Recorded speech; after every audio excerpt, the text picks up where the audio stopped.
Vous, Évangile de Jésus-Christ selon saint Luc. En ce temps-là, Jésus se rendit dans une ville appelée Naïm. Ses disciples faisaient route avec lui ainsi qu'une grande foule. Il arriva près de la porte de la ville au moment où l'on emportait un mort pour l'enterrer. C'était un fils unique et sa mère était veuve. Une foule importante de la ville accompagnait cette femme. Voyant celle-ci, le Seigneur fut saisi de compassion pour elle et lui dit « Ne pleure pas ». Il s'approcha et toucha le cercueil. Les porteurs s'arrêtèrent et Jésus dit « Jeune homme, je te l'ordonne, lève-toi ».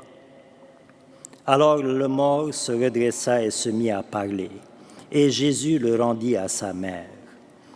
La crainte s'empara de tous, et ils rendaient gloire à Dieu en disant « Un grand prophète s'est levé parmi nous, et Dieu a visité son peuple. » Et cette parole sur Jésus se répandit dans la Judée entière et dans toute la région.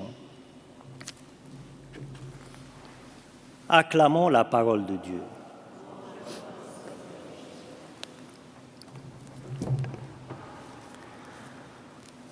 Le récit que nous venons d'entendre, frères et sœurs, est vraiment un évangile, c'est-à-dire une bonne nouvelle, et peut-être même la plus merveilleuse.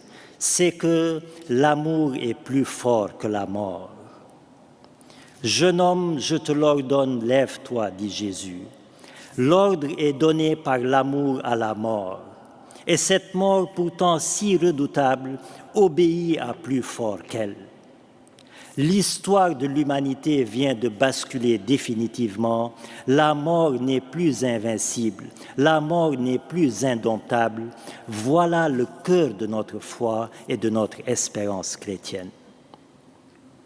Et la scène de l'Évangile d'aujourd'hui est un parfait accomplissement de cette fameuse prophétie d'Isaïe. Le peuple qui marchait dans les ténèbres a vu se lever une grande lumière. Alors, imaginons la scène. D'un côté, il y a la foule qui accompagne le cercueil, qui marche dans les ténèbres de la mort, et de l'autre côté, la lumière de Jésus qui vient à leur rencontre. Le peuple qui marchait dans les ténèbres a vu se lever une grande lumière. Et le face-à-face entre Jésus et ce cercueil, c'est le face-à-face entre la vie et la mort. Et quand le jeune homme est relevé de sa mort, c'est l'être humain qui prend conscience subitement de sa dignité éternelle. Car avec Jésus-Christ, désormais, la mort n'a plus le dernier mot. Frères et sœurs, seul meurt celui qui est déjà mort, et seul vit celui qui vit déjà. Seul meurt éternellement celui qui est déjà mort sur terre, c'est-à-dire celui qui refuse Jésus-Christ volontairement, opiniâtrement et définitivement. Et seul vit éternellement celui qui vit déjà sur terre, c'est-à-dire qui croit en Jésus-Christ, qui a lui-même dit « Quiconque vit et croit en moi ne mourra jamais ». La religion chrétienne a ceci de remarquable, c'est qu'elle fonde sa vérité sur la vérité de la résurrection. La religion chrétienne n'est pas une secte, ni une idéologie, ni une superstition, ni un mythe, c'est une proposition de vie éternelle. Les propositions de ce monde sont diverses et variées, mais elles sont limitées, éphémères et souvent trompeuses. Et combien de personnes s'y jettent corps et âme?